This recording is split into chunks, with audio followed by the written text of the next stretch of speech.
2018년 11월 중순 두만강 국경지대의 새벽 기온은 영하 15도를 넘나들었습니다. 차가운 바람이 뼛속까지 파고들었지만 우리 청소 작업조 인원들은 멈출 수가 없었습니다. 동무들, 더 빨리 움직여! 중국 놈들이 버린 쓰레기를 조국의 땅에 남겨둘 수는 없지 않은가.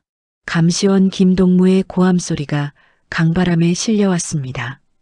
나는 허리를 굽힌 채 쓰레기 더미를 뒤졌습니다. 중국인 노동자들이 강 건너편에서 던진 온갖 것들이 우리 쪽 땅에 굴러와 있었습니다. 박선희 동무, 거기서 뭐 하는 거야? 나는 황급히 손을 빼냈습니다. 아무것도 아닙니다, 동무. 중국 놈들이 버린 쓰레기를 치우고 있었습니다. 빨리 치우고 정오까지 집합하라고. 오늘 사상교양 시간이 있다는 거 잊지 말고. 감시원이 다른 곳으로 가고 나서야 나는 손에 쥔 것을 제대로 볼 수 있었습니다. 빨갛고 노란색이 선명한 봉지, 농심 신라면이라는 글자가 햇빛에 반짝였습니다. 이게 남조선 제품이잖아. 온몸에 소름이 돋았습니다. 이런 걸 가지고 있다가 걸리면 정치범 수용소로 끌려갑니다. 안에 면이 그대로 들어 있었습니다.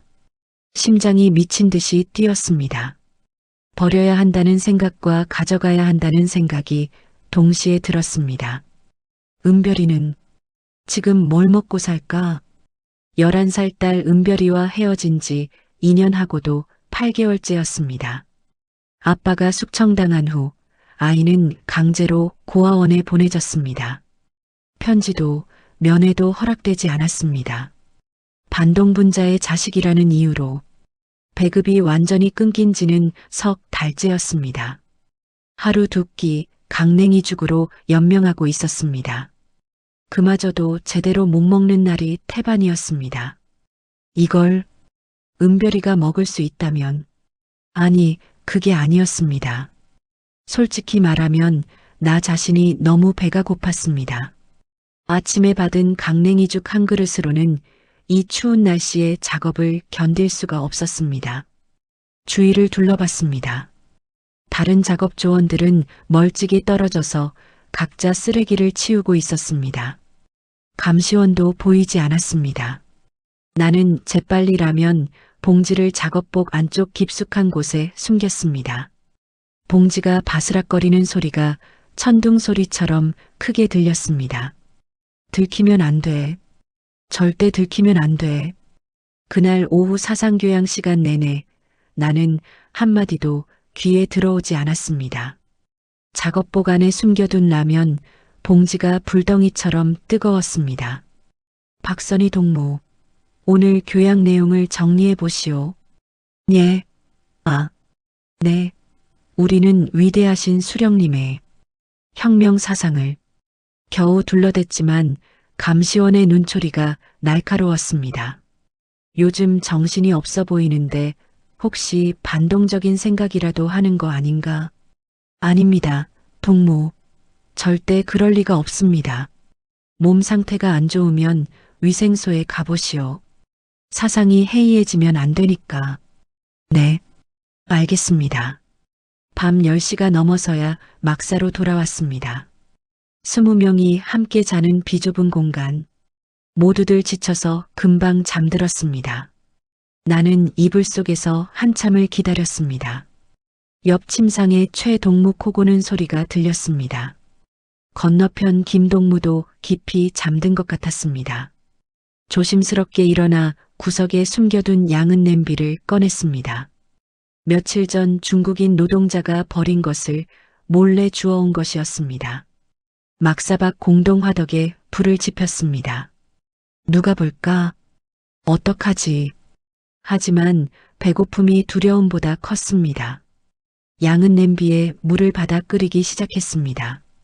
라면 봉지를 뜯는 순간 손이 떨렸습니다. 이게 정말 옳은 일일까?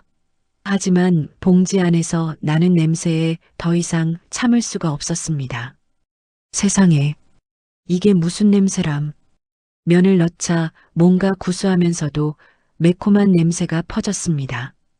어릴 적 할머니가 명절날 끓여주시던 사골국 냄새 같기도 했고, 엄마가 고춧가루 볶아서 고추장 담그던 냄새 같기도 했습니다. 스프를 넣으니 냄새가 더 진해졌습니다. 김이 모락모락 피어올랐습니다.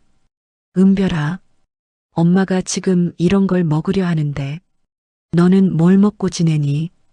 5분을 기다리는 게 5년처럼 길었습니다. 주위를 계속 살폈습니다. 다행히 아무도 나오지 않았습니다. 첫 술을 떴을 때 나는 그만 소리를 내고 말았습니다. 아이고, 세상에. 돼지 사고를 하루 종일 우려낸 것 같은 깊고 진한 맛, 매콤하면서도 달콤한 국물, 쫄깃하게 씹히는 면발. 이게 정말 라면이란 말입니까? 이게 남조선 사람들이 평범하게 먹는 음식이란 말입니까? 왜 이렇게 맛있지? 눈물이 주르륵 흘러내렸습니다. 슬퍼서 우는 건지, 기뻐서 우는 건지 알 수가 없었습니다. 그저 국물을 한 숟갈 한 숟갈 떠먹으면서 눈물을 흘렸습니다. 엄마, 나 배고파. 2년 전 헤어지던 날, 은별이가 고아원 트럭에 실리면서 했던 마지막 말이 귓가에 맴돌았습니다. 엄마, 나 배고파. 엄마, 은별아, 미안해. 엄마가 미안해. 라면을 다 먹고 국물까지 마셨습니다. 배가 따뜻해졌습니다. 2년 만에 처음으로 배불리 먹은 것 같았습니다. 봉지를 버리려고 구겨쥐는 순간 뭔가 바스락거렸습니다. 봉지 안쪽 이중으로 된 틈 사이에 뭔가 끼어 있었습니다. 이게 뭐지? 조심스럽게 손가락을 넣어 꺼내보니 작은 사진이었습니다. 색이 약간 바랜 사진 속에 한국 가족이 웃고 있었습니다. 배경은 높은 탑 같은 건물. 아버지는 양복을 입고 어머니는 예쁜 원피스를 입고 있었습니다. 그리고 가운데 10살쯤 돼 보이는 소녀. 어머, 심장이 멎는 것 같았습니다. 소녀의 얼굴이 내 은별이와 너무나 닮았습니다. 둥그런 이마, 초승달처럼 웃는 눈, 작은 입술까지. 설마. 아니야, 그럴 리가 없어. 하지만 사진을 뒤집어 보는 순간 온몸이 얼어붙었습니다. 파란색 볼펜으로 적힌 글씨. 2016년 3월 15일 서울 남산타워에서 은별이 9살 생일. 은별이 내 딸 이름과 똑같았습니다. 이게 대체 무슨... 손이 부들부들 떨렸습니다. 사진을 다시 앞면으로 돌려 소녀를 봤습니다. 눈, 코, 입. 정말 우리 은별이를 빼닮았습니다. 우연일까? 그냥 이름이 같은 걸까? 하지만 북한에서 은별이라는 이름은 흔치 않습니다. 더구나 나이도 비슷했습니다. 우리 은별이도 2016년이면 9살이었습니다. 아니야. 말도 안 돼. 우리 은별이는 고아원에 있을 텐데. 그런데 정말 만약 우리 은별이가 남조선으로 갔다면? 아니, 그게 어떻게 가능합니까? 11살 어린아이가 혼자 국경을 넘는다는 게 말이나 됩니까? 하지만 가슴 한편에서는 희망이 싹 텄습니다. 혹시, 정말 혹시라도, 은별아, 너 혹시... 사진을 가슴에 꼭 안고 막사로 돌아왔습니다. 이불 속에 누웠지만 잠이 오지 않았습니다. 수천 가지, 수만 가지 생각이 머릿속을 휘젓고 다녔습니다. 사진 속 소녀는 너무나 행복해 보였습니다. 깨끗한 옷을 입고 배불리 먹은 얼굴로 환하게 웃고 있었습니다. 우리 은별이도 저렇게 웃고 있을까? 눈을 감으면 은별이 얼굴이 보였습니다. 2년 전 마지막으로 본 그 야윈 얼굴이. 엄마, 나 배고파. 은별아, 조금만 참아. 곧 배급이 나올 거야. 엄마, 아빠는 언제 와? 아빠 보고 싶어. 은별아, 새벽까지 잠을 이루지 못했습니다. 사진을 몇 번이고 들여다봤습니다. 이 아이는 정말 누구일까요? 왜 이라면 봉지 속에 우리 딸 이름이 있는 걸까요? 그리고 가장 두려운 질문. 만약 이게 정말 우리 은별이라면 나는 어떻게 해야 하는 걸까요? 다음 날 아침 나는 일어나지 못했습니다. 박선희 동무, 일어나시오. 작업 시간이오. 감시원 김동무의 목소리가 귓가를 때렸지만 몸을 일으킬 수가 없었습니다. 밤새 한숨도 못 잔 탓에 온몸에 기운이 하나도 없었습니다. 동무 어디 아픈가? 옆 침상의 최영숙 동무가 걱정스러운 얼굴로 물었습니다. 아니, 괜찮아요. 그냥 좀 어지러워서 얼굴이 새하얗네. 위생소에 가봐야 하는 거 아닌가? 아니에요, 동무. 조금 있으면 괜찮아질 겁니다. 하지만 정말 문제는 몸이 아니었습니다. 이불 속 깊숙이 숨겨둔 사진. 그 사진이 머릿속을 떠나지 않았습니다. 작업조는 출발했고 나는 막사에 홀로 남았습니다. 평소 같으면 감시원이 꾀병이라고 다그쳤겠지만 최근 몸이 안 좋아 보인다고 생각했는지 그냥 놔뒀습니다. 막사에 혼자 남자 나는 이불 속에서 사진을 꺼냈습니다. 아침 햇살에 비친 사진 속 소녀는 더욱 선명했습니다. 은별아, 이게 정말 너니? 사진 속 소녀를 보고 또 보았습니다. 둥근 이마는 남편 박철수를 닮았고 초승달 눈은 나를 닮았습니다. 인매도 귀 모양도 우리 딸 은별이었습니다. 아니야. 그럴 리 없어. 하지만 부정하면 할수록 확신은 더 커졌습니다. 2016년 3월이면 은별이가 고아원에 간 지 석 달쯤 됐을 때였습니다. 설마 그때 탈출한 걸까? 아니, 불가능합니다. 고아원은 감시가 철저합니다. 9살 어린아이가 어떻게 국경을 넘을 수 있단 말입니까? 하지만 다른 가능성도 있었습니다. 누군가 은별이를 데리고 갔다면 브로커들이 아이들을 남조선으로 팔아넘긴다는 소문을 들은 적이 있었습니다. 세상에, 만약 그렇다면 가슴이 미어졌습니다. 내 딸이 인신매매범들 손에 넘어갔을지도 모른다는 생각에 숨이 막혔습니다. 아니야. 차라리 입양됐다면. 사진 속 가족은 행복해 보였습니다. 부모는 은별이를 사랑스럽게 안고 있었습니다. 입양이라면 적어도 굶주리지는 않았을 것입니다. 그래, 입양됐을 거야. 그래야 해. 하지만 그 생각이 나를 더 괴롭혔습니다. 내 딸이 다른 엄마를 엄마라고 부르고 있을 거라는 생각. 나를 잊어버렸을 거라는 생각. 엄마, 나 엄마 잊지 않을게요. 헤어지던 날 은별이가 했던 말이 생생했습니다. 트럭에 실리면서도 계속 뒤를 돌아보며 손을 흔들던 그 작은 손. 은별아, 엄마는 너를 한 번도 잊은 적이 없어. 눈물이 주체할 수 없이 쏟아졌습니다. 베개에 얼굴을 묻고 소리 없이 울었습니다. 정오쯤 막사문이 열렸습니다. 깜짝 놀라 사진을 이불 속에 숨겼습니다. 선희 동무 괜찮은가? 최영숙 동무였습니다. 점심시간에 나를 보러 온 모양이었습니다.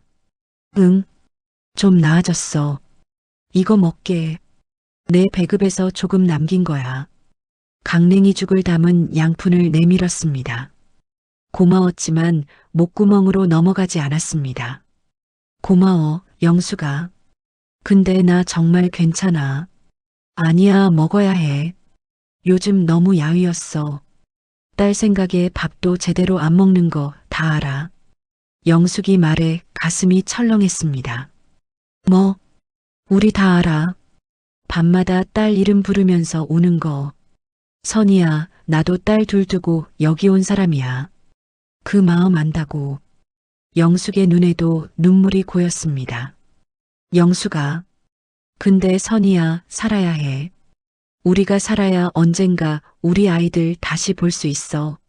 안 그래? 그래, 고마워. 영숙이 간 후 나는 사진을 다시 꺼냈습니다. 이번엔 사진을 더 자세히 들여다봤습니다. 배경의 높은 탑, 남산타워라는 곳이 어디일까요? 가족이 입은 옷차림, 깨끗하고 새 것 같았습니다. 은별이 손에 들린 것은 케이크처럼 보였습니다. 생일 케이크. 북한에서는 특권층만 생일 케이크를 먹을 수 있습니다. 우리 은별이는 평생 생일 케이크를 먹어본 적이 없었습니다. 은별아, 너 정말 케이크 먹어봤구나. 기쁨과 슬픔이 동시에 밀려왔습니다. 내 딸이 배불리 먹고 있다는 안도감. 하지만 내가 없는 곳에서 자라고 있다는 상실감. 내가 어떻게 해야 하지? 사진을 계속 들고 있을 수는 없었습니다. 발각되면 끝입니다. 하지만 버릴 수도 없었습니다. 이게 내 딸일 수도 있는데 어떻게 버립니까? 저녁 무렵 작업조가 돌아왔습니다. 나는 얼른 사진을 침상 매트리스 밑틈에 숨겼습니다. 박선희 동무 몸은 좀 어떤가? 감시원 김동무가 물었습니다. 네, 많이 나아졌습니다. 내일부터 작업 나가겠습니다. 그래, 몸 관리 잘하시오. 우리 모두는 당과 수령님을 위해 건강해야 하니까. 네, 알겠습니다. 밤 9시 저녁 사상학습이 시작됐습니다. 하지만 한마디도 귀에 들어오지 않았습니다. 머릿속은 온통 사진 생각뿐이었습니다. 이 사진을 어떻게 하지? 누구한테 물어볼 수도 없고. 학습이 끝나고 취침 시간이 됐습니다. 모두들 피곤한지 금방 잠들었습니다. 나는 조심스럽게 매트리스 밑에서 사진을 꺼냈습니다. 어둠 속에서도 사진 속 은별이 얼굴이 보이는 것 같았습니다. 은별아, 엄마가 곧 널 찾을게. 그 순간 막사문이 열렸습니다. 야간 점검이다. 모두 일어나시오. 감시원 김동무와 보이부 요원 2명이 들어왔습니다. 심장이 터질 것 같았습니다. 최근 반동 유인물이 발견됐다. 모두 침상을 검사하겠다. 네, 반동 유인물이요? 조용히 하고 협조하시오. 보이부 요원들이 첫 번째 침상부터 뒤지기 시작했습니다. 이불을 걷어내고 매트리스를 들어올리고 내 차례가 다가왔습니다. 사진은 아직 내 손에 쥐어져 있었습니다. 이불 속 떨리는 손 안에 박선희 동무 차례다. 보이부 요원이 내 침상 앞에 섰습니다. 일어나시오. 나는 천천히 일어났습니다. 사진을 쥔 손을 등 뒤로 숨겼습니다. 이불 걷어. 요원이 이불을 확 걷어냈습니다. 매트리스를 들어 올렸습니다. 다행히 아무것도 없었습니다. 몸 수색? 예. 팔 벌려. 요원이 내 작업복을 더듬기 시작했습니다. 주머니를 뒤졌습니다. 허리춤을 확인했습니다. 등 뒤로 숨긴 손이 땀으로 흠뻑 젖었습니다. 사진이 손에서 미끄러질 것 같았습니다. 뒤돌아. 네. 천천히 돌아서는 순간 옆 침상의 최영숙이 갑자기 비명을 질렀습니다. 으악, 쥐다, 쥐, 뭐, 어디? 요원들이 모두 영숙 쪽으로 달려갔습니다. 그 틈에 나는 재빨리 사진을 작업복 안쪽 깊숙한 곳에 밀어 넣었습니다. 쥐가 어딨어? 저기. 아, 도망갔네요. 죄송합니다. 에이, 괜히 소동 피우지 말고.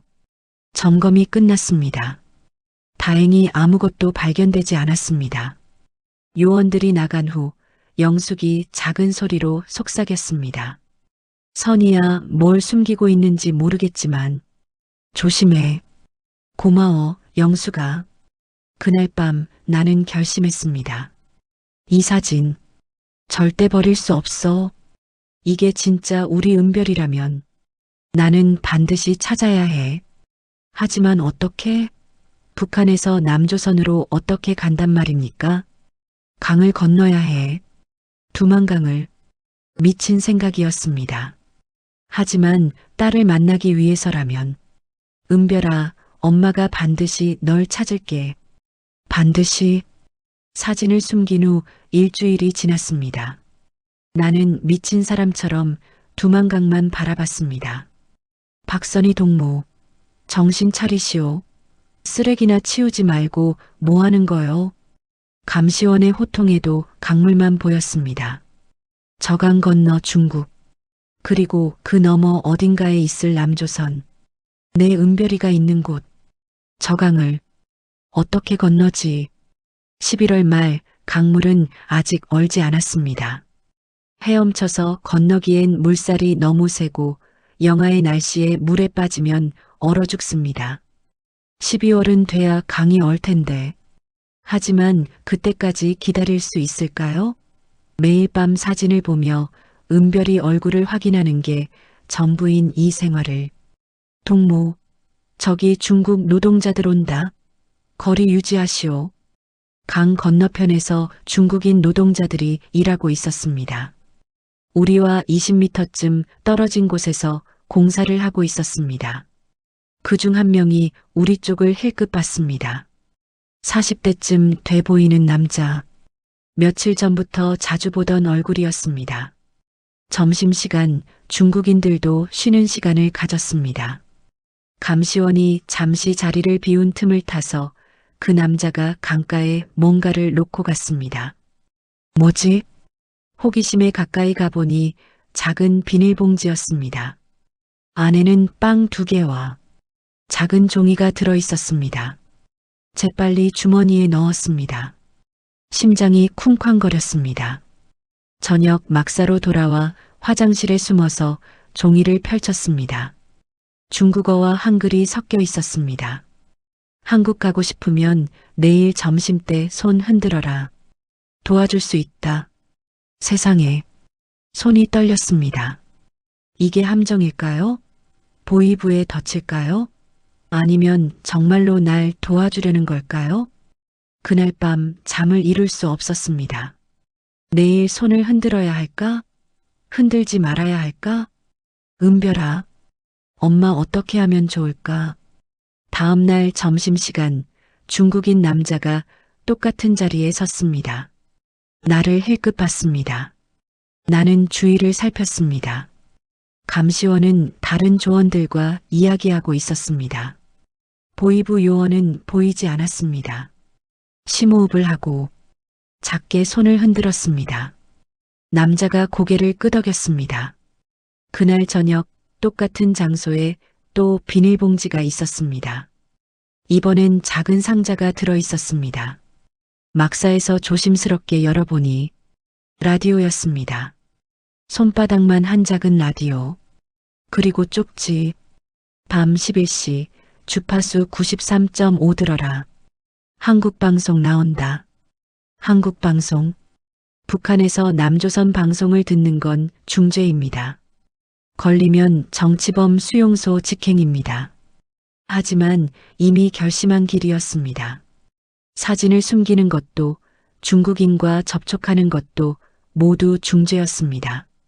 밤 11시 이불 속에 머리를 파묻고 라디오를 켰습니다. 이어폰을 귀에 꽂고 주파수를 맞췄습니다. 지직거리는 소음 사이로 목소리가 들렸습니다. 여기는 자유조선 방송입니다. 북한 동포 여러분께 진실을 전합니다. 선명한 한국말이었습니다. 북한 사투리가 아닌 부드럽고 정확한 발음. 오늘은 탈북민 가족 찾기 사연을 보내드립니다. 서울에 사시는 김미숙 씨가 북에 두고 온 어머니를 찾고 계십니다. 가슴이 두근거렸습니다. 탈북민 가족 찾기? 그런 게 있단 말입니까? 다음은 대구에 사시는 박정훈 씨 사연입니다. 2016년에 탈북한 따님 은별 양을 찾고 계십니다. 너무 놀라 소리가 나올 뻔했습니다. 입을 막았습니다. 은별 양은 2016년 3월 중국을 거쳐 한국에 입국했으나 당시 신원 확인이 불가능해 고아로 분류됐습니다. 현재 대구의 한 가정에 입양되어 잘 지내고 있습니다. 생모를 찾고 계시다면 자유조선방송으로 연락 주시기 바랍니다. 온몸이 얼어붙었습니다. 은별이 2016년 3월 중국을 거쳐 입양, 사진 속 정보와 정확히 일치했습니다. 은별아, 정말 내가 눈물이 주체할 수 없이 흘러내렸습니다. 베개를 입에 물고 소리 없이 울었습니다. 살아있구나. 내가 살아있었구나. 기쁨과 슬픔이 동시에 몰려왔습니다. 딸이 살아있다는 안도감. 하지만 나를 찾고 있는 건 대구의 박정훈 씨, 입양한 아버지였습니다. 내가 진짜 엄마인데. 방송은 계속됐습니다. 은별 양의 생모는 북한 평양 출신으로 추정되며 남편이 정치 숙청당한 후 소식이 끊겼다고 합니다. 혹시 이 방송을 듣고 계시다면 따님이 건강하게 잘 자라고 있으니 안심하시고, 나야. 내가 은별이 엄마야. 라디오를 꺼안고 울었습니다. 이렇게 가까이 있었는데 목소리로나마 딸 소식을 듣게 될 줄이야. 은별아, 엄마가 반드시 널 찾아갈게. 반드시. 다음 날 점심시간 중국인 남자가 다시 나타났습니다. 이번엔 직접 다가왔습니다. 들었어요? 방송? 놀랍게도 서툰 한국어였습니다. 네, 들었어요. 당신 딸이죠? 은별이? 어떻게? 라면 봉지. 내가 일부러 넣어준 거예요. 당신이 주울 줄 알고. 예. 남자가 작게 웃었습니다. 나도 탈북 도와주는 사람이에요. 중국 조선족. 당신 같은 사람 많이 도와줬어요. 그럼 저도 강 얼 때까지 기다려요. 12월 중순쯤 되면 얼음 두껍게 얼어요. 그때 건너요. 정말 도와주시는 겁니까? 딸 만나고 싶죠? 나도 딸 있어요. 당신 마음 알아요. 눈물이 났습니다. 고맙습니다. 정말 고맙습니다. 준비해요. 옷 여러 겹 입고 강 건널 때 소리내면 안 돼요. 순찰병 총 쏴요. 네, 알겠습니다. 12월 15일 밤 2시. 여기서 만나요. 내가 안내해 줄게요. 남자가 돌아서 가려는 순간 나는 물었습니다. 혹시 성함이? 왕철. 그냥 왕형이라고 불러요. 왕형님, 정말 고맙습니다.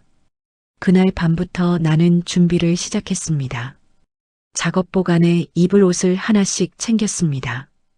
양말도 2켤레 준비했습니다. 매일 밤 라디오를 들었습니다. 한국 소식, 탈북민 정착 과정, 가족 찾기 사연들.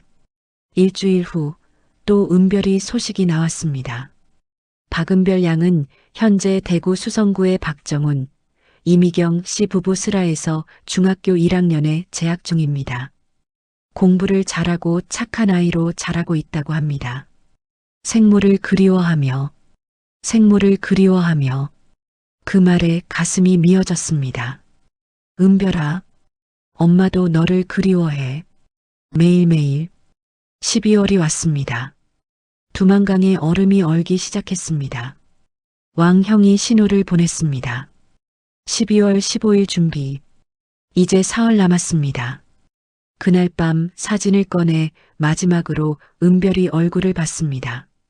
은별아, 엄마가 곧 갈게. 조금만 기다려. 하지만 한 가지 두려움이 있었습니다. 내가 과연 강을 무사히 건널 수 있을까? 12월 14일 밤 마지막 준비를 했습니다. 옷을 여러 겹 입고 사진을 가장 안쪽 주머니에 넣었습니다. 최영숙이 속삭였습니다. 선이야, 어디 가는 거야? 영수가 미안해. 나 알아. 딸 만나러 가는 거지? 어떻게? 눈빛 보면 알아. 조심해. 꼭 살아서 딸 만나. 고마워, 영수가. 너도 꼭 내 딸들 만나. 12월 15일 새벽 2시. 강가에 나갔습니다. 왕형이 기다리고 있었습니다. 준비됐어요? 네. 저기 보여요? 저 얼음 위로 건너야 해요. 조심조심 소리 내지 말고 첫 발을 내디뎠습니다. 얼음이 발밑에서 쩍쩍 갈라지는 소리가 났습니다. 천천히, 천천히, 10m, 20m, 강 한가운데쯤 왔을 때 총소리가 울렸습니다. 거기서 순찰병이었습니다. 빨리 뛰어요. 왕형이 소리쳤습니다. 나는 미친 듯이 뛰었습니다. 얼음 위를 생명을 걸고 은별아, 엄마가 간다. 그런데 그 순간 쩍 얼음이 갈라졌습니다. 으악! 나는 강물 속으로 차가운 물이 온몸을 감쌌습니다. 숨을 쉴 수가 없었습니다. 물속에서 발버둥 쳤습니다. 옷이 물을 먹어 몸이 돌처럼 무거웠습니다. 계속 가라앉았습니다. 아, 이렇게 죽는 건가? 눈앞이 캄캄해졌습니다. 은별이 얼굴이 스쳐 지나갔습니다. 엄마, 나 배고파. 은별아, 미안해. 엄마가 끝내 못 갔구나. 그때 뭔가 내 팔을 잡아당겼습니다. 왕형이었습니다. 물속으로 뛰어든 왕형이 나를 필사적으로 끌어올렸습니다. 놓지 마. 놓으면 안 돼. 얼음 가장자리를 붙잡고 기어 올랐습니다. 온몸이 떨렸습니다. 이가 딱딱 부딪혔습니다. 일어나요. 빨리. 총 맞아요. 탕, 탕. 총알이 얼음을 맞추며 튕겨나갔습니다. 거기서 쏜다. 순찰병들이 외쳤습니다. 하지만 우리는 이미 강 중간을 넘어섰습니다. 중국 땅까지 10m. 조금만 더. 온몸에 힘을 주어 기어갔습니다. 왕형이 내 팔을 끌었습니다. 마침내 중국 땅에 발을 디뎠습니다.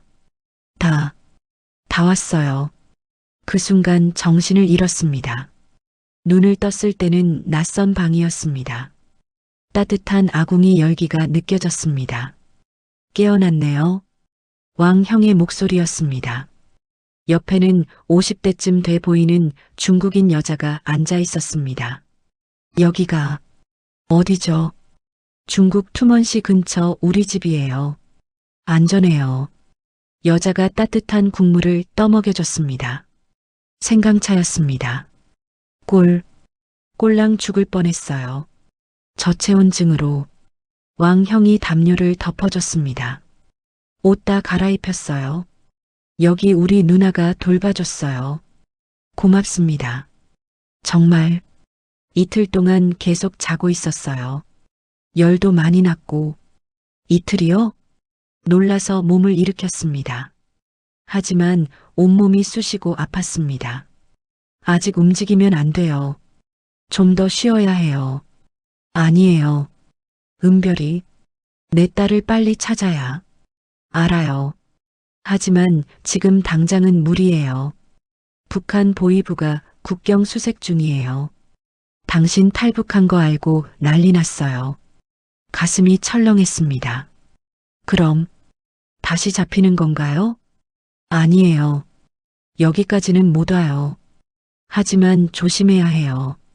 한 달은 여기 숨어 있어야 해요. 한 달이요? 그럼 은별이는?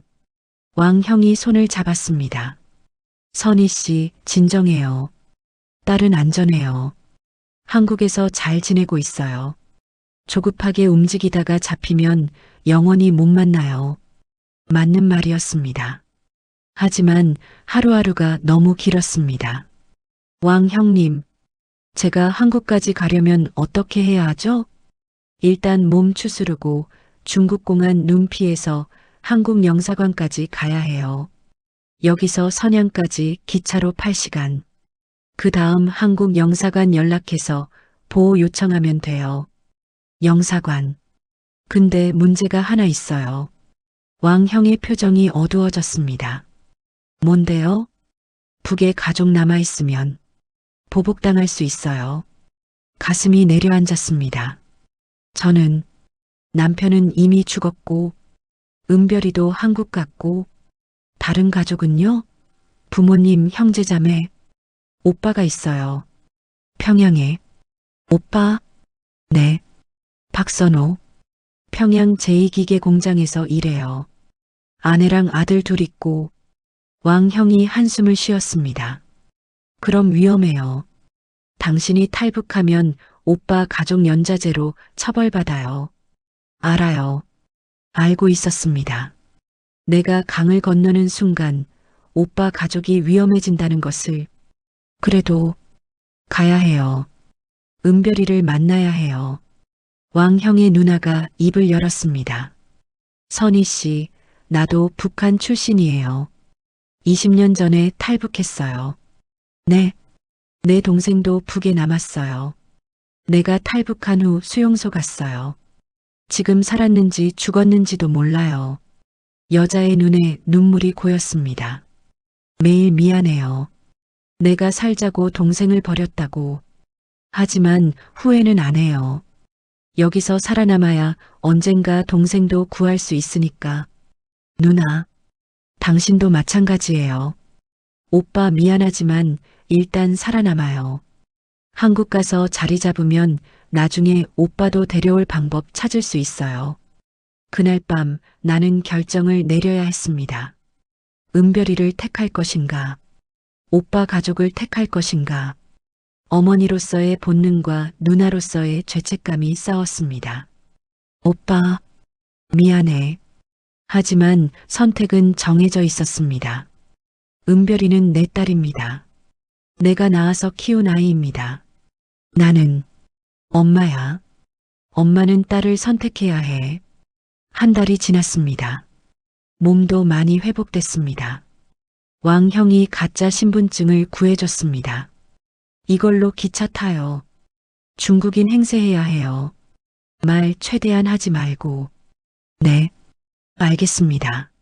선양역 내리면 우리 친구가 기다리고 있을 거예요. 그 사람이 한국 영사관까지 데려다 줄 거예요. 왕형님, 정말 어떻게 감사를. 괜찮아요. 딸 만나러 가는 건데. 나도 아빠니까 그 마음 알아요. 떠나는 날 아침, 왕형의 누나가 옷가방을 건넸습니다. 따뜻한 옷이랑 돈 조금 넣어뒀어요. 한국 가면 꼭 연락해요. 고맙습니다, 누나. 정말 은별이 꼭 만나요. 그리고 행복하게 사세요. 기차역으로 가는 길 왕형이 말했습니다. 선희 씨, 마지막으로 하나만 물어봐도 돼요? 네, 뭔데요? 정말 후회 안 할 거예요? 오빠 가족. 나는 잠시 멈춰섰습니다. 하늘을 올려다봤습니다. 후회는 할 거예요. 평생. 하지만 선택은 안 바꿀 거예요. 왜요? 엄마니까요. 엄마는 아이를 버릴 수 없어요. 한 번 버렸는데 다시는 못 버려요. 왕형이 고개를 끄덕였습니다. 알겠어요. 조심히 가요. 기차에 올랐습니다. 창밖으로 왕형이 손을 흔들었습니다. 고맙습니다, 왕형님. 정말 고맙습니다. 기차가 출발했습니다. 북한에서 멀어졌습니다. 은별이에게 가까워졌습니다. 주머니 속 사진을 만졌습니다. 은별아, 엄마가 간다. 조금만 기다려. 8시간 후 선양역에 도착했습니다. 출구로 나가는 순간 누군가 내 어깨를 쳤습니다. 선희 씨죠? 왕형 친구였습니다. 네, 맞습니다. 저 따라오세요. 한국 영사관까지 데려다 줄게요. 감사합니다. 차를 타고 30분쯤 갔습니다. 큰 건물 앞에 섰습니다. 저기가 대한민국 총영사관이에요. 들어가서 탈북민 보호 신청하세요. 네. 떨리는 발걸음으로 영사관 문을 열었습니다. 어서 오세요. 무슨 일로 오셨나요? 직원이 물었습니다. 저는 북한에서 왔습니다. 탈북민입니다. 아, 네. 잠시만 기다리세요. 10분 후 한 남자 직원이 나왔습니다. 박선혜 씨 맞으시죠? 이쪽으로 오세요. 면담실로 들어갔습니다. 먼저 신원 확인하겠습니다. 북한에서 어디 사셨나요? 평양입니다. 평양 제일식당에서 여러 질문에 답했습니다. 탈북경위, 가족관계, 한국 정착 의사. 혹시 한국에 찾는 사람 있으세요? 네, 제 딸이요. 박은별이요. 딸이요?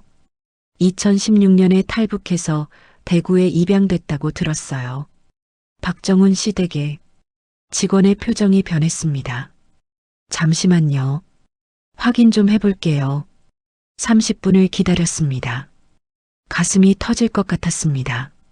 직원이 돌아왔습니다. 손에 파일을 들고 박선혜 씨 확인했습니다. 제 딸 맞나요? 직원이 파일을 펼쳤습니다. 사진이 있었습니다. 15살쯤 된 소녀. 교복을 입고 환하게 웃고 있었습니다. 은별이 내 딸이었습니다. 4년 만에 보는 우리 은별이 맞습니다. 박은별 양 현재 대구 수성구 거주 중. 만날 수 있나요? 제발 딸 좀 만나게 해주세요. 직원이 난처한 표를 지었습니다. 그게 박선혜 씨 왜요? 무슨 문제라도 연락은 했는데 은별 양이 심장이 쿵 내려앉았습니다. 뭐라고 했는데요? 직원이 조심스럽게 입을 열었습니다. 생모를 만나고 싶지 않다고. 예, 만나고 싶지 않다고요? 다리에 힘이 풀렸습니다. 의자에 주저앉았습니다. 그게 은별 양 양부모님께서 저희한테 전화하셨는데 은별 양이 생모를 만날 준비가 안 됐다고. 준비가 안 됐다니. 그게 무슨. 목이 메었습니다. 두만강 얼음물도 한 달간의 숨어 지내기도 8시간 기차 여행도 견뎠는데 딸이 나를 거부한다니. 박선희 씨 이해해 주세요. 은별 양은 아직 어려요. 15살이에요. 갑자기 생모가 나타났다는 게 저는 엄마예요. 딸을 낳은 엄마라고요. 소리를 지르고 말았습니다. 직원이 당황했습니다. 죄송합니다. 제가 너무. 아니에요. 충분히 그러실 만해요. 일단 한국 입국 절차부터 진행하겠습니다. 들어오신 후에 천천히 은별 양과 연락 시도해 보시죠. 네. 한국행 비행기를 탔습니다. 2019년 1월 15일. 생전 처음 타보는 비행기였습니다. 창밖으로 구름이 보였습니다. 하얀 구름 위로 햇빛이 쏟아졌습니다. 은별아, 엄마가 이렇게 하늘을 날아서 너한테 가고 있어. 하지만 가슴 한편은 두려웠습니다. 나를 만나고 싶지 않다는 딸. 4년 동안 다른 엄마 아빠와 산 딸. 승객 여러분, 곧 인천공항에 도착하겠습니다.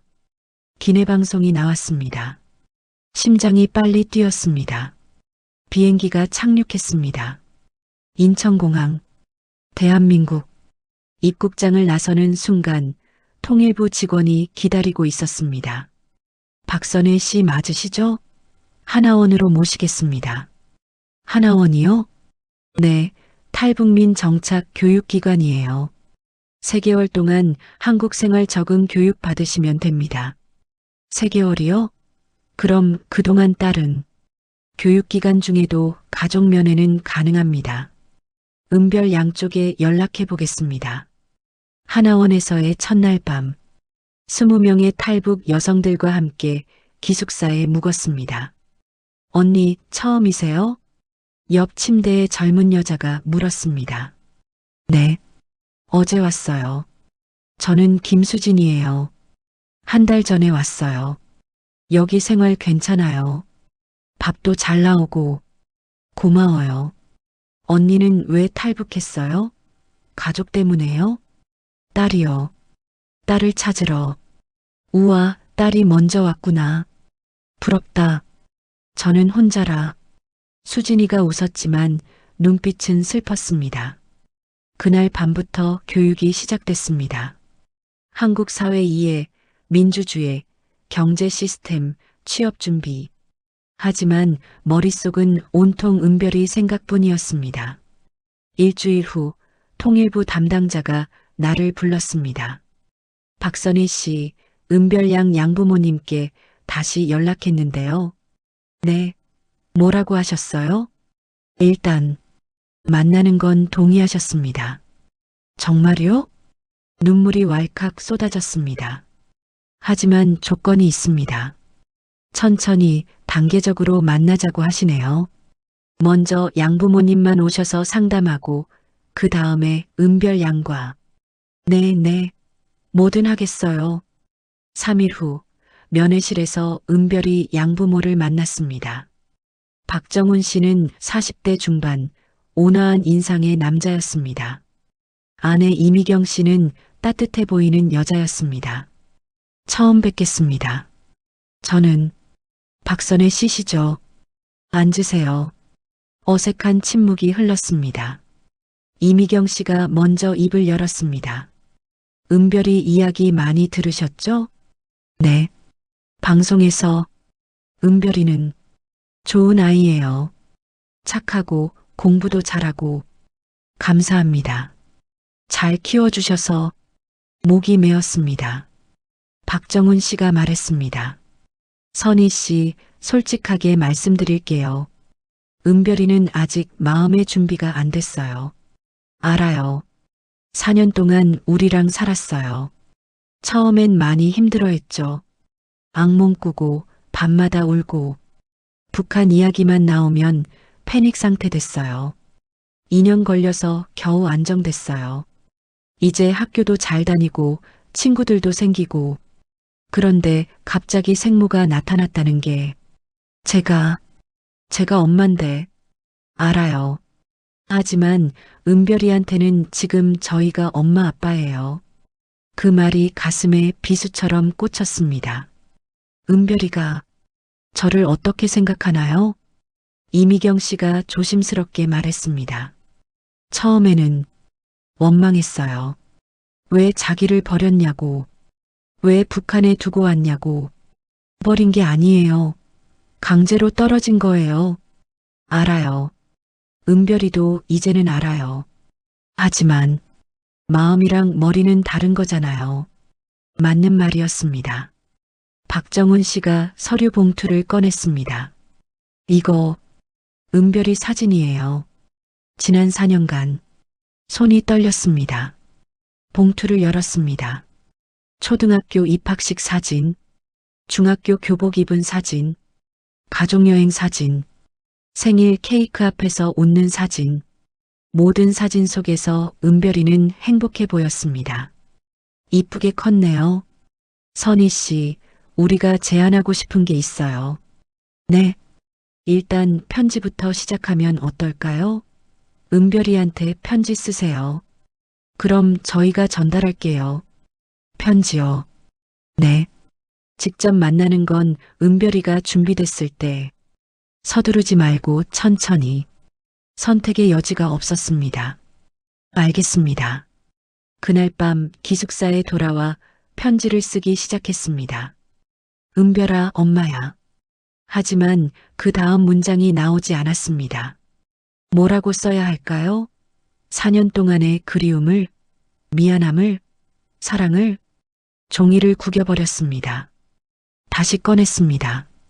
은별아, 엄마는 너를 한 번도 잊은 적이 없어. 매일 밤 내 생각을 했어. 내가 배고프지 않을까, 추울까, 아플까. 눈물이 떨어져 글씨가 번졌습니다.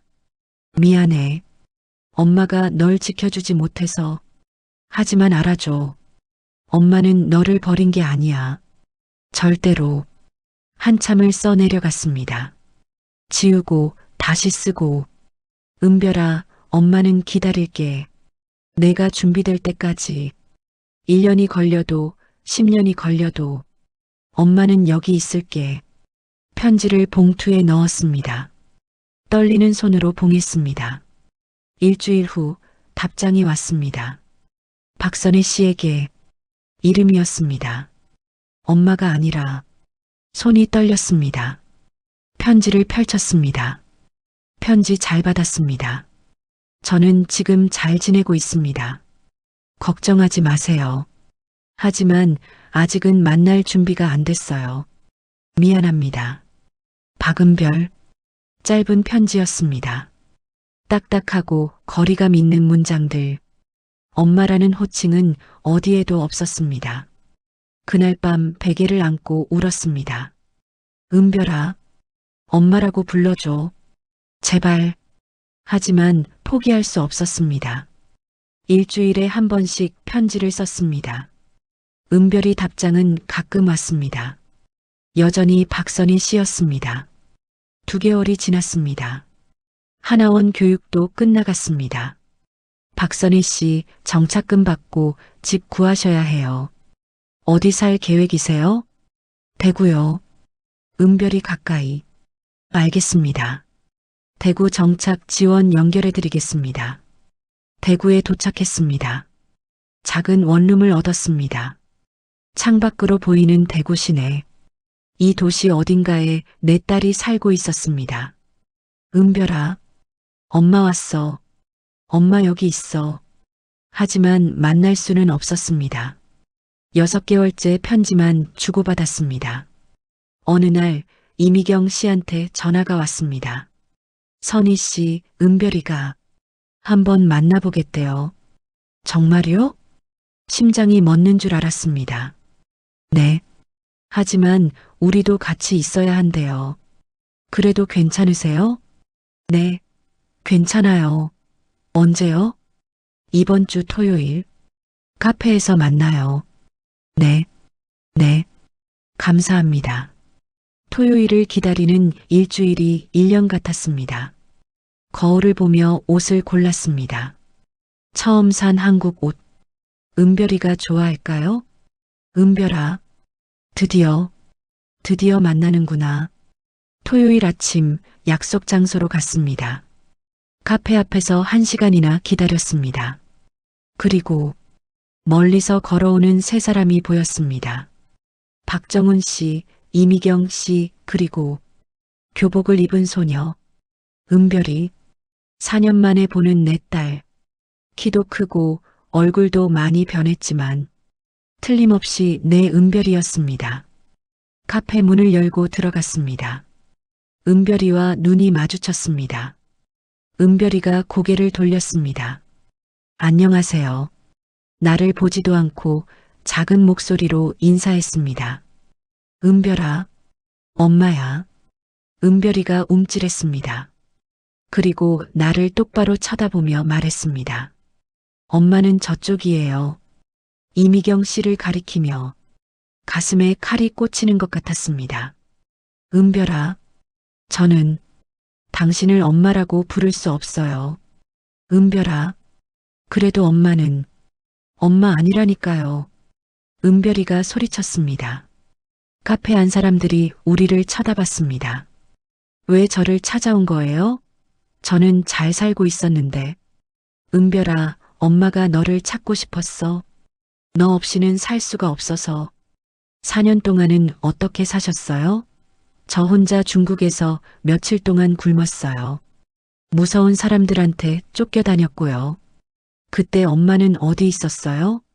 은별아, 저 혼자 강 건넜어요. 9살 때 얼음 깨져서 물에 빠졌어요. 그때도 엄마 없었어요. 은별이 눈에 눈물이 고였습니다. 미안해. 은별아, 엄마가 정말 미안해.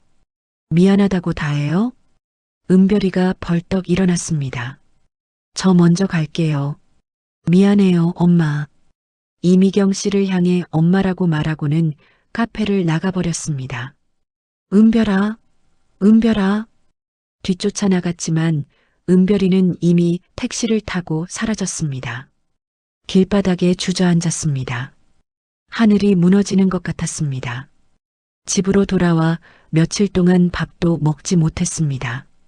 하나원에서 알게 된 수진이가 찾아왔습니다. 언니, 문 열어요. 수진이가 라면을 들고 들어왔습니다. 언니, 제 이야기 좀 들어볼래요? 저도 동생 있었어요. 북에 두고 왔어요. 탈북할 때 데려오려고 했는데 돈이 없어서 혼자 왔어요. 수진아, 지금도 후회해요. 매일 밤 동생 꿈꿔요. 근데 언니, 과거는 못 바꿔요. 대신 미래는 바꿀 수 있어요. 은별이가 지금은 거부해도 나중엔 마음 바뀔 수 있어요. 포기하지 마요. 고마워, 수진아. 다음 날부터 다시 편지를 쓰기 시작했습니다. 은별아, 엄마는 널 엄마라고 부르라고 강요하지 않을게. 내가 편한 대로 불러. 박선혜 씨라고 불러도 괜찮아. 매주 편지를 보냈습니다. 북한에서의 추억, 은별이 어렸을 때 이야기, 탈북 과정. 한 달 후 은별이한테서 답장이 왔습니다. 박선혜 씨, 편지 잘 받았어요. 북한 이야기 읽으면서 조금은 이해가 됐어요. 선희 씨도 힘들었다는 거. 하지만 아직은 엄마라고 부를 수 없어요. 어조가 조금 부드러워졌습니다. 3개월 후 이미경 씨한테서 전화가 왔습니다. 선희 씨, 은별이가 또 만나고 싶대요. 이번엔 우리 없이 둘이서만요. 정말요? 네. 이번 주 일요일이요. 카페에서 은별이를 다시 만났습니다. 어색한 침묵 끝에 은별이가 먼저 입을 열었습니다. 선희 씨, 궁금한 게 있어요. 왜 저를 데리고 탈북 안 했어요? 은별아, 그때는 너를 데리고 갈 수 없었어. 감시가 너무 심했고 너까지 데리고 가다간 둘 다 죽을 수도 있었어. 저 너무 무서웠어요. 혼자 고아원에서 밤마다 엄마 찾으면서 울었어요. 미안해. 정말 미안해. 국경 넘을 때 얼음 깨졌어요. 물에 빠졌는데 그때 생각했어요. 엄마가 여기 있으면 날 구해줄 텐데. 은별아. 2 사람 다 울었습니다. 한참을 울고 나서 은별이가 말했습니다. 선희 씨, 저도 잘 모르겠어요. 뭐라고 불러야 할지. 제게는 엄마가 둘이에요. 이미경 엄마랑. 선희 씨, 은별아, 내가 행복하면 그걸로 충분해. 대신 가끔씩만 만나줘. 그것만으로도 선희는 행복해. 네, 그럴게요. 6개월 후 은별이 생일이었습니다. 선희 씨, 우리 집에 오실래요? 생일 파티 하는데. 정말? 가도 돼? 네. 이미경 엄마, 정훈 아빠도 같이요. 생일 파티에 갔습니다. 케이크 앞에서 은별이가 소원을 빌었습니다. 촛불을 끄고 은별이가 케이크를 건넸습니다. 선희 씨, 응? 은별이가 작은 목소리로 말했습니다. 오늘 처음으로 선희 씨랑 엄마 생각 같이 했어요. 그래, 소원 빌대요. 2 엄마 모두 건강하게 해주세요라고. 눈물이 났습니다. 은별아, 아직도 엄마라고 부르기는 어려워요. 근데 언젠가는 부를 수 있을 것 같아요. 그걸로 충분했습니다. 집에 돌아와서 주머니에서 낡은 사진을 꺼냈습니다. 라면 봉지 안에 있던 그 사진. 은별아, 이 사진이 우리를 다시 만나게 해줬어. 사진 속 은별이는 환하게 웃고 있었습니다. 그리고 지금 진짜 은별이도 웃고 있었습니다. 비록 나를 엄마라고 부르지는 않지만 언젠가는 부를 날이 올 것입니다. 그때까지 엄마는 기다릴게, 은별아. 평생을. 창밖으로 대구 시내가 보였습니다. 이 도시 어딘가에서 내 딸이 잠들고 있을 것입니다. 엄마 여기 있어, 은별아. 항상 여기 있을게. 그날 밤 처음으로 편안하게 잠들 수 있었습니다. 라면 한 봉지에서 시작된 기적. 그 기적은 아직 끝나지 않았습니다. 은별이가 나를 엄마라고 부를 그날까지 나는 기다릴 것입니다. 1년이 걸려도 10년이 걸려도. 왜냐하면 나는 엄마니까요. 포기할 수 없는 엄마니까요. 은별이 생일 파티 이후 3년이 흘렀습니다. 2022년 봄 나는 대구의 한 식당에서 일하고 있었습니다. 설거지부터 시작해서 이제는 주방 보조까지 맡게 됐습니다. 선희 씨, 오늘도 수고했어요. 사장님이 웃으며 말했습니다. 감사합니다, 사장님. 월급을 받아 은별이 통장에 넣었습니다. 매달 50만 원씩. 은별이는 거절했지만 나는 계속 보냈습니다. 엄마가 해줄 수 있는 게 이것밖에 없구나. 은별이와는 한 달에 2번씩 만났습니다. 여전히 나를 선희 씨라고 불렀지만 예전보다 훨씬 편해졌습니다. 선희 씨, 이번에 수능 봐요. 벌써? 시간 참 빠르다. 대학 가면 서울로 갈 것 같아요. 심장이 철렁했습니다. 서울? 왜 그렇게 멀리? 제가 가고 싶은 과가 서울대에 있거든요. 사회복지학과요. 사회복지학과? 네. 나중에 탈북민들 돕는 일 하고 싶어요. 선희 씨처럼 힘든 사람들 도와주고 싶어요. 눈물이 핑 돌았습니다. 은별아, 고마워. 뭐가요? 그렇게 착하게 자라줘서. 11월 수능 날이었습니다. 시험장 앞에서 은별이를 기다렸습니다. 이미경 씨, 박정훈 씨도 함께였습니다. 은별아, 화이팅! 네, 엄마, 아빠. 은별이가 시험장으로 들어갔습니다. 이미경 씨가 내 손을 잡았습니다. 선희 씨, 우리 은별이 잘 볼 거예요. 네, 그럴 거예요. 우리 은별이. 이미경 씨도 우리라고 했습니다. 저녁 시험이 끝나고 은별이가 나왔습니다. 어떻게 봤어? 괜찮았어요. 잘 본 것 같아요. 다 같이 식당에 가서 밥을 먹었습니다. 은별아, 정말 서울대 갈 거야? 박정훈 씨가 물었습니다. 네, 아빠. 꼭 가고 싶어요. 서울 가면 자주 못 보겠네. 주말마다 내려올게요. 이미경 씨가 은별이 머리를 쓰다듬었습니다. 우리 딸 꿈이 있어서 좋다. 나도 말했습니다.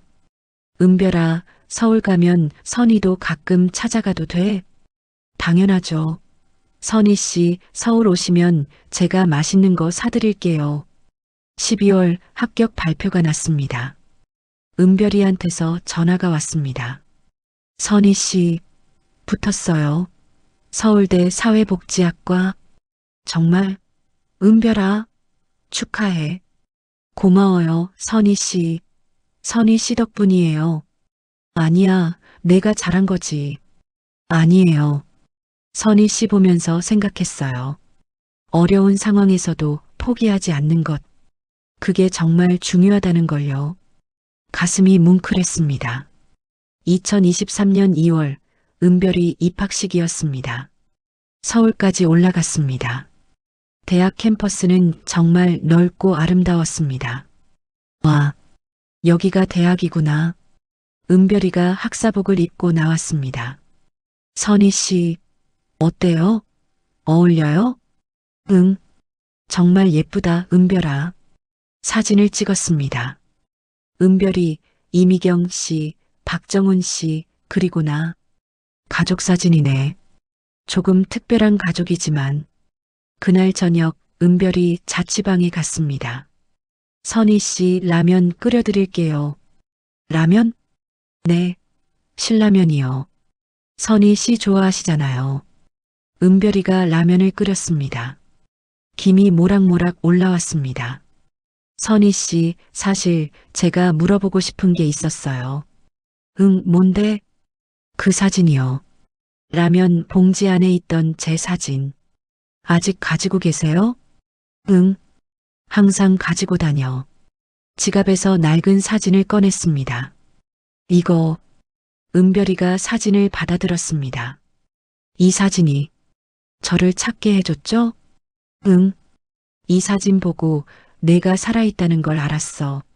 선희 씨, 궁금했어요. 왜 그렇게까지 하셨어요? 목숨 걸고 강 건너고 중국에서 숨어 지내고, 은별아, 엄마라는 게 그런 건가요? 처음으로 엄마라는 단어를 입에 올렸습니다. 응, 엄마는 그런 거야. 아이를 위해서라면 뭐든지 할 수 있어. 은별이 눈에 눈물이 고였습니다. 선희 씨, 응? 저, 아직도 이미경 엄마를 엄마라고 부르는 게 더 편해요. 알아. 괜찮아. 근데, 선희 씨도 제 엄마예요. 저를 낳아주시고 목숨 걸고 찾아오신 은별아. 그래서 이렇게 부르면 안 될까요? 뭐라고? 은별이가 작은 목소리로 말했습니다. 엄마라고요. 선희 엄마라고요. 눈물이 쏟아졌습니다. 정말 그렇게 불러도 돼? 네. 엄마. 처음으로 들어보는 그 한마디. 엄마. 7년을 기다렸습니다. 7년 만에 듣는 그 말. 은별아. 고마워. 정말 고마워. 두 사람은 한참을 안고 울었습니다. 라면은 식었지만 아무도 신경 쓰지 않았습니다. 엄마 라면 다시 끓일게요. 응. 우리 딸. 우리 딸. 처음으로 당당하게 할 수 있는 말이었습니다. 은별이가 라면을 다시 끓였습니다. 엄마 맛있어요? 응. 세상에서 제일 맛있어. 라면 한 봉지가 우리를 만나게 해줬네요. 그러게. 신기하지? 엄마, 저 이제 알았어요. 뭘? 엄마가 왜 그렇게까지 하셨는지. 북한에서 라면 드실 때 저 생각하셨죠? 응. 매일 생각했어. 저도 한국 와서 라면 먹을 때마다 엄마 생각했어요. 북한에 계신 엄마는 이런 거 못 먹으시는데. 라고요. 은별아. 그래서 결심했어요. 나중에 커서 북한 사람들도 이런 거 먹을 수 있게 돕고 싶다고. 우리 딸, 정말 착하게 컸네. 엄마 덕분이에요. 두 엄마 다요. 그날 밤 은별이가 물었습니다. 엄마, 북에 계신 외삼촌은 어떻게 됐어요? 가슴이 철렁했습니다. 모르겠어. 소식이 없어. 걱정되시죠? 응. 매일 미안해. 엄마 잘못 아니에요. 엄마는 최선을 다하신 거예요. 고마워, 은별아. 나중에 통일되면 외삼촌도 만날 수 있겠죠? 그럴 수 있으면 좋겠다. 그날이 오면 우리 다 같이 신라면 끓여 먹어요. 외삼촌이랑 이모랑 다 같이요. 응, 그래. 그날이 오면 다음 날 아침 대구로 돌아가는 기차에 올랐습니다. 은별이가 역까지 배웅 나왔습니다. 엄마, 조심히 가세요. 응, 은별아. 공부 열심히 해. 네. 다음 달에 엄마 보러 갈게요. 그래. 기다릴게. 기차가 출발했습니다. 창밖으로 은별이가 손을 흔들었습니다. 엄마. 그 한마디가 귓가에 맴돌았습니다. 7년을 기다려서 들은 그 말. 은별아. 엄마도 사랑해. 기차 안에서 주머니 속 사진을 꺼냈습니다. 낡고 바랜 사진. 라면 봉지 안에 있던 그 사진. 고마워. 이 사진이 우리를 다시 만나게 해줬어. 그리고 이제 새로운 사진이 생겼습니다. 서울대 입학식 날 은별이와 함께 찍은 사진. 그 사진 속에서 우리는 환하게 웃고 있었습니다. 엄마와 딸로서 2028년 가을. 엄마, 문 열어주세요. 은별이 목소리가 들렸습니다. 문을 열자 은별이가 큰 가방을 들고 서 있었습니다. 은별아, 왔구나. 네, 엄마. 보고 싶었어요. 대학을 졸업하고 서울의 탈북민 지원센터에서 일하는 은별이 한 달에 한 번은 꼭 대구에 내려왔습니다. 엄마, 오늘 특별한 날이잖아요. 응? 잊으셨어요? 오늘이 엄마 탈북한 지 딱 10년째 되는 날이에요. 아, 그렇구나. 10년. 두만강을 건넌 지 10년이 흘렀습니다. 엄마, 그래서 준비한 게 있어요. 은별이가 가방에서 뭔가를 꺼냈습니다. 신라면, 빨갛고 노란 봉지. 10년 전 그 라면과 똑같았습니다. 우리 같이 끓여 먹어요. 10년 전처럼요. 그래. 좋지. 주방으로 가서 냄비에 물을 끓였습니다. 엄마, 제가 끓일게요. 아니야, 엄마가 할게. 라면을 넣자 익숙한 냄새가 퍼졌습니다. 엄마, 기억나세요? 북한에서 처음 이거 드셨을 때? 응. 어떻게 있겠니? 그때 엄마가 저 생각하셨죠? 매 순간 생각했지. 라면이 끓었습니다. 두 그릇에 나눠 담았습니다. 자, 엄마. 같이 먹어요. 응. 첫 술을 떴습니다.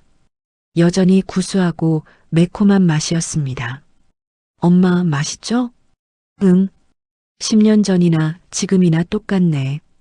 근데 엄마, 이제는 혼자 먹는 게 아니라 저랑 같이 먹잖아요. 그러게. 그게 제일 큰 차이지. 은별이가 가방에서 봉투를 또 꺼냈습니다. 엄마, 이것도 보세요. 사진들이었습니다. 지난 10년간의 사진들. 첫 만남 때 어색하게 앉아있던 사진. 생일 파티 사진. 서울대 입학식 사진. 졸업식 사진. 우리 참 많이 변했네. 네, 엄마. 근데 변하지 않은 것도 있어요. 뭔데? 은별이가 낡은 사진을 꺼냈습니다. 라면 봉지 안에 있던 그 사진. 이거요. 이 사진이 우리를 다시 만나게 해줬잖아요. 그렇지. 엄마, 이 사진 보면 신기해요. 제가 이렇게 어렸다니. 엄마도 신기해. 시간이 이렇게 빨리 지나갔다니. 은별이가 조심스럽게 말했습니다. 엄마, 사실 오늘 드릴 말씀이 하나 더 있어요. 뭔데? 다음 달에 북한 출신 청년이랑 결혼해요. 뭐? 깜짝 놀랐습니다. 결혼? 갑자기? 갑자기는 아니고 2년 전부터 사귀었어요. 센터에서 만났거든요. 그랬구나. 엄마한테 말도 안 하고 놀라실까 봐요. 근데 정말 좋은 사람이에요. 엄마 꼭 만나보세요. 며칠 후 은별이가 남자친구를 데리고 왔습니다. 안녕하세요. 저는 강민수라고 합니다. 30대 초반 단정하고 성실해 보이는 남자였습니다. 반갑습니다. 은별이 엄마예요. 은별이한테 많이 들었습니다. 어머님 이야기요. 그래요? 네. 존경스럽습니다.